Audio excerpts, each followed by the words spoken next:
to the Battle of Lewes, the royal troops have the high ground. So imagine this isn't flat, ladies and gentlemen. Imagine this is the slopes of Green Hill to the side of the town. You go down the high street up to Green Hill. That's the high ground. The royal troops have got that. They've got the good ground and they've got most troops. Simon has to come out of the town and fight uphill against, frankly, pretty overwhelming odds.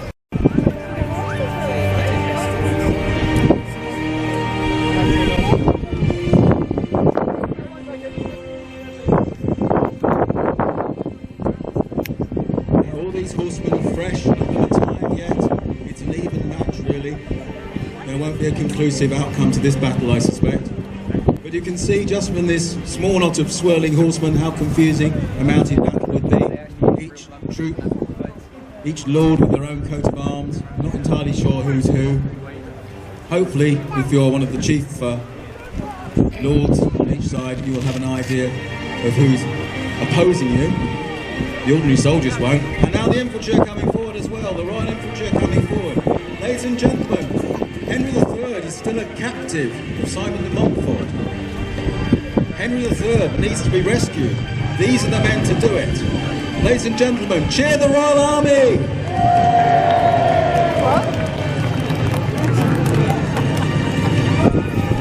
Bloody dictator. But if your loyalties lie with Simon De Montfort, some say the father of democracy, though others disagree, then give Simon De Montfort a cheer as he goes in.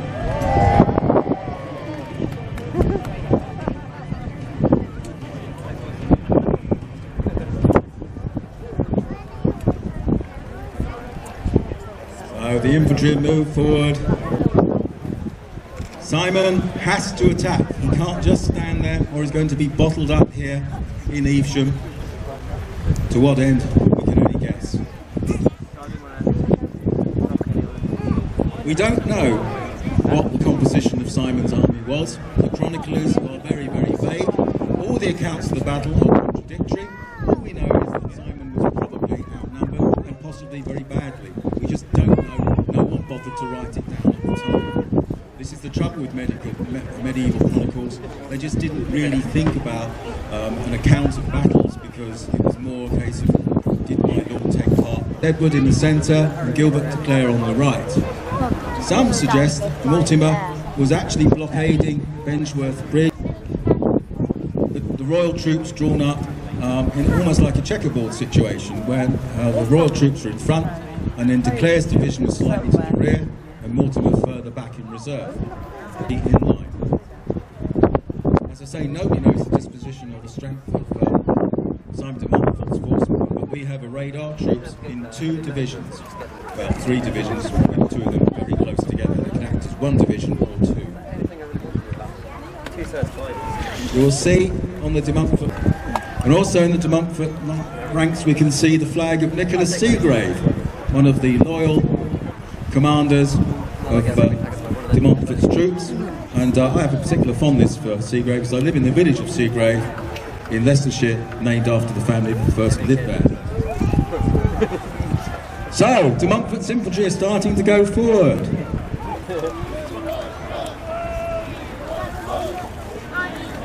Just before they clash, I would suggest you cheer for the side you support, for King or De Montfort. Give them a cheer.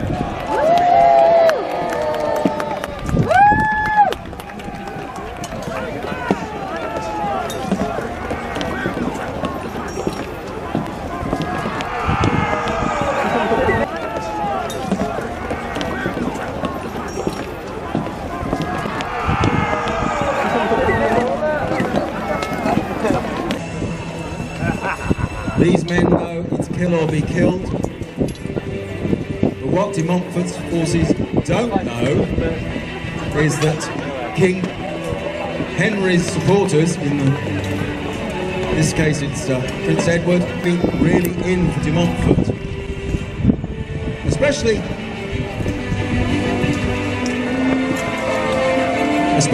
De Mortimer, because he is a personal enemy of Simon De Montfort. They have clashed before.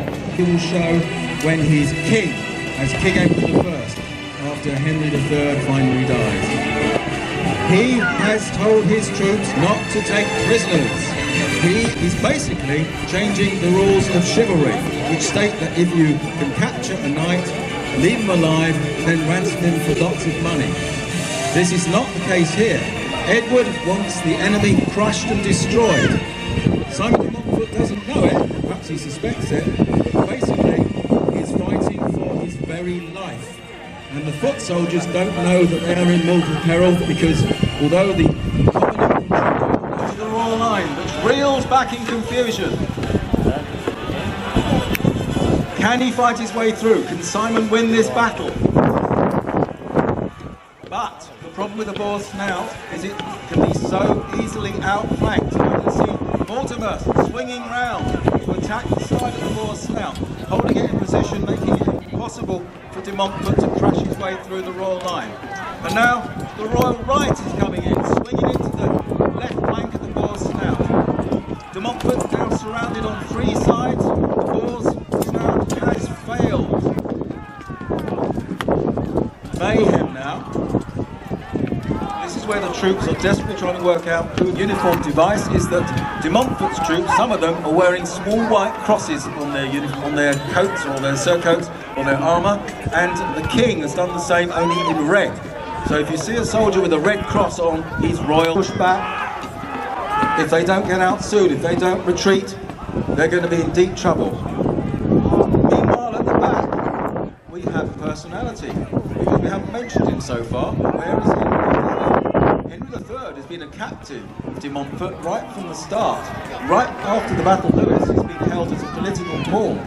And he's been with his baronial minders, making sure he doesn't make a run for it. And if he's going to get rescued by Prince Edward, which is one of the key objectives of the Royal Army, they have to... The only problem with this attack is the Royalists know what's coming, and already you can see the two wings of the Royal Army are starting to swing down, and if the boar's snout doesn't punch through, they are doomed. Effectively surround the baronial infantry. They have marched themselves into a trap, and the standards flying in the centre there, and the commanders thinking, what have we done? Some of the royal troops pulling back, just one man running off the battlefield. Montfort's troops really, making them realise they have no escape. How's he going to cross the river? The answer is he won't be able to. And now the mass troops in the streets again. Simon, they all know they are doomed. In the battle, a lone broken ran. Some of them got away, but not very far. And is now being physically attacked by Roger de Mortimer. De Mortimer wants to get him.